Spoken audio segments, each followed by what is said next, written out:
Hello friends, welcome to my channel Saishika entertainment blogs. कैसे हो आप सब लोग? उम्मीद है आप सब लोग बहुत ही ज़्यादा अच्छे से होंगे। तो वीडियो को स्टार्ट करने से पहले आप लोगों में से जो लोग भी नए हैं मेरे चैनल पर, तो आप लोग चैनल को सब्सक्राइब जरूर किया करो, वीडियो को ज़्यादा से ज़्यादा लाइक करो और शेयर करो। तो ये बात मैंने आप लोगों को पहले भी बताई थी कि जो बड़ी बहन है इसका दिमाग बहुत ज़्यादा शातिर है, और स्पेशली लोगों के सामने क्या चीज़ें बोलनी है, कैसे बोलनी है, क्या रखना है क्या नहीं रखना, मतलब कंटेंट क्रिएट करने में तो मानना पड़ेगा कि अगर इसके पास कोई कंटेंट नहीं भी हो ना, तो ये अपने आप नई नई चीज़ें बना ले और नई नई बातें लोगों के सामने रख दे।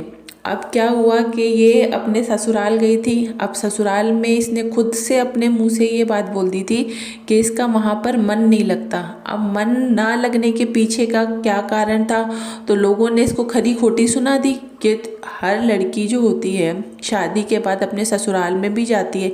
ऐसा तो नहीं होता, ठीक है तुम्हारे हस्बैंड की पढ़ाई की वजह से तुम अलग रह रही हो, इसका मतलब ये थोड़ा ना कि तुम अपने ससुराल में 2-4 दिन भी नहीं एडजस्ट कर सकती, वहाँ जाके तुम रह नहीं सकती।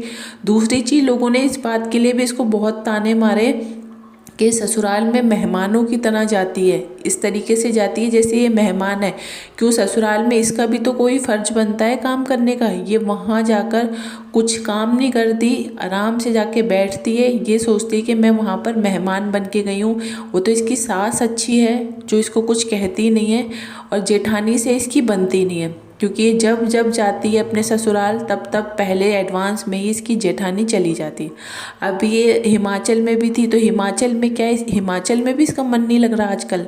क्योंकि क्या हो जाता है, इसका कहना ये है कि मुझे शांति वाली लाइफ अच्छी लगती है, मुझे शोर शराबा पसंद नहीं है। और वैसे तुम्हें घूमने फिरने से फुर्सत नहीं है, जब तुम बाहर कहीं आती जाती हो तब तुम्हें नहीं लगता कि तुम्हें सुख शांति चाहिए। अगर तुम्हें इतनी शांति पसंद है तो आराम से अपने घर में रहो, क्यों इधर उधर घूमती रहती हो।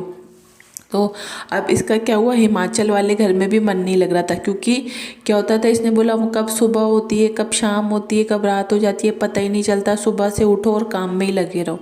तो फाइनली इन सब लोगों ने मिलकर बैठकर ट्रिप बनाया है घूमने जाने का। तो अब ये फाइनली जो पहुँचे हैं, ये लोग पहुँच गए हैं शिमला में। आप लोगों ने देखा होगा कि बड़ी बहन का जो व्लॉग आया है उसमें उसने बताया है कि बड़ी बहन, इसका पति प्रीतो और इनका भाई और बच्चा, ये 4-5 लोग पहुंच चुके हैं शिमला में। अब शिमला में ये किस लिए गए हैं मैं बता देती हूँ किस लिए गए हैं। ताज होटल में रुके हैं, स्पॉन्सरशिप के लिए गए हैं। इसके पास कोई काम नहीं होता, तब ये घूमने फिरने के लिए होटल्स में ताज वालों से इसका कॉन्ट्रैक्ट हो रखा है, इसलिए ये ताज होटल की स्पॉन्सरशिप के लिए जाती है और बोल ये देती है अरे मन नहीं लग रहा था घर में इसलिए हम घूमने जा रहे हैं।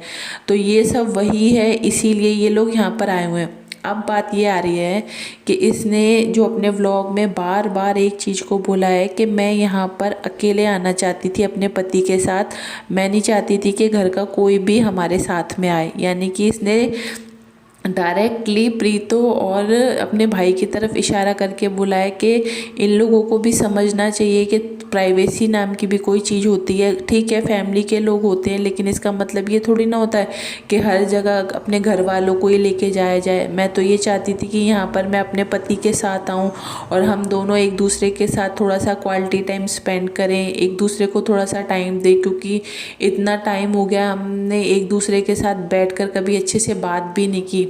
तो बात तो कहीं ना कहीं मुझे भी इसकी ठीक लगी कि चलो ठीक है, हर वाइफ चाहती है कि वो और उसका पति कुछ अच्छा टाइम एक दूसरे के साथ स्पेंड करें। तो इस चीज़ में प्रीतो और इसके भाई को थोड़ी सी शर्म आनी चाहिए कि हर जगह जहाँ पे भी ये लोग जाते हैं वहाँ प्रीतो को तो जाना ही जाना होता है। ऐसी क्या ज़रूरत पड़ रही थी इसको अभी भी जाने की, जबकि गोवा जब ये गई तब भी लोगों ने इसको इतना उल्टा सीधा बोला कि तुम्हें नहीं जाना चाहिए था। जब तुम्हारी बहन तुम्हें लेके नहीं जाना चाहती तब तुम ज़बरदस्ती क्यों जा रही हो। और ये इतनी बड़ी वाली बेशर्म है कि इसको तब भी शर्म नहीं आई, ये तब भी चली गई। और आज भी जब ये लोग शिमला पहुँचे हैं ये तब भी वहाँ पे चली गई है, ये भी चली गई है और इसका भाई भी चला गया। मतलब इन लोगों को भी ये नहीं लगता कि लोग हमें इतने ताने मारते हैं और हमारे अंदर खुद भी इतनी समझ होनी चाहिए कि हम थोड़ा सा इन लोगों को प्राइवेसी दे दें। ये बिल्कुल प्राइवेसी नहीं देते। तो इन सब चीज़ों की वजह से बहुत सारे लोगों के दिमाग में बहुत गलत चीज़ें भी आ जाती हैं कि ऐसा क्या है कि प्रीतो खुद भी कभी कभी नहीं चाहती कि बड़ा जीजा और जो इसकी बहन है वो एक दूसरे के साथ ज़्यादा टाइम स्पेंड करें। क्या सच में कुछ गलत तो नहीं है? मतलब अगर कोई नहीं भी सोचना चाहेगा ना तो उसके दिमाग में भी कुछ गलत चीज़ें अपने आप आने लग जाएंगी, क्योंकि ये सारी चीज़ें इन्हीं सब चीज़ों की तरफ इशारा कर रही हैं।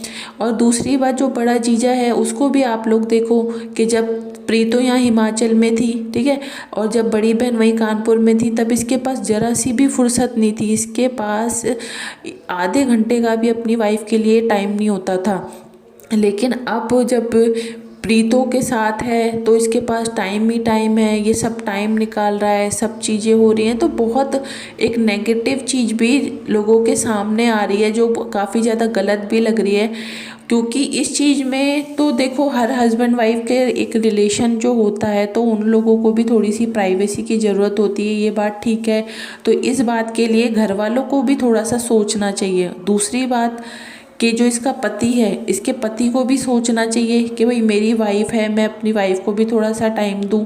लेकिन वो भी इसको ज़रा सा भी टाइम नहीं देता। कहने के लिए कहा जाता है कि इन दोनों की लव मैरिज है, लेकिन आप लोगों को क्या लगता है? मुझे कमेंट करके ज़रूर बताना कि इन दोनों को देखकर आप लोगों को 1% भी लगता है कि इन लोगों की लव मैरिज है? मुझे लगता है कि जिन लोगों की अरेंज मैरिज होती होगी ना, वो भी अपने आप को थोड़ा बहुत टाइम दे देते होंगे। बट ये लोग तो दोनों को ही एक दूसरे से बिल्कुल भी कोई मतलब ही नहीं होता। ये बड़ी बहन जो है उसको जो करना है वो करती है, उसका पति है उसको कोई मतलब नहीं है, वो भी ये बोलता है कि तुम्हारा जो मन करे वो करो। मतलब वही वाली बात आ जाती है कि इन लोगों के आपस का जो रिलेशन है कुछ समझ में ही नहीं आता। दूसरी तरफ ये बातें भी आ जाती है कई बार कि प्रीतों की वजह से इन लोगों के जो रिश्ता है वो ख़राब होता जा रहा है, क्योंकि प्रीतों ने अपना घर तो बर्बाद कर ही लिया है, उसका तो अब कुछ हो नहीं सकता। और उसने फाइनली दूसरी शादी के बारे में सोचना भी स्टार्ट कर दिया है, ठान लिया है कि मुझे दूसरी शादी ही करनी है। तो उसने कहीं ऐसा तो नहीं है दिमाग में कहीं ना कहीं ये भी सोच लिया हो कि भाई मेरा तो घर फाइनली टूट ही चुका है, तो क्यों ना मैं ऐसा करूं कि बड़ी बहन ने मेरे साथ गेम खेला, अब मैं बड़ी बहन के साथ गेम खेल लेती हूँ। मैं भी दोनों पति पत्नी को एक साथ नहीं होने दूंगी, मैं भी इनके बीच में कबाब में हड्डी बनती रहूँगी, ताकि हो सकता है एक टाइम ऐसा आ जाए कि इन दोनों का भी तलाक हो जाए। क्योंकि बड़ी ने पहले ही बोल रखा था, जब इसने किसी एस्ट्रोलॉजर से बात की थी तो उन्होंने ये बताया था कि इन दोनों पति पत्नी का भी तलाक हो जाएगा। तो कहीं ऐसा तो नहीं है कि प्रीतो आजकल जो भी एस्ट्रोलॉजर या हाथ देखने वाले इसको जो भी बातें बता रहे हैं उनकी बातों पे आजकल ही कुछ ज़्यादा भरोसा कर रही है? तो उन्हीं की बातों पे चलते हुए हो सकता है भाई इसके दिमाग में यही सब आ रहा हो कि मेरा तो तलाक हो ही रहा है, अब ऐसा करते हैं बड़ी बहन का भी तलाक करा देते हैं। इसीलिए ये दोनों पति पत्नी को साथ में नहीं छोड़ती, और जो बड़ी बहन है वो भी अपनी तरफ से कोई भी मौका नहीं छोड़ रही इन दोनों को ताने मारने का। लगातार बोले ही जा रही है कि थोड़ी तो शर्म कर लो, कभी तो हमें अकेला छोड़ दिया करो। अरे फैमिली के लोगों, ठीक है तुम्हें जाना है तो तुम अलग से जाओ। और यहाँ तक कि बड़ी बहन ने तो पैसों से रिलेटेड भी बात बोल दी है कि जब सब लोग साथ में आते हैं तो कभी कोई पैसे नहीं देता, कोई देता है। तो इन सब चीज़ों की वजह से भी हम सब लोगों में कई बार लड़ाइयाँ भी हो जाती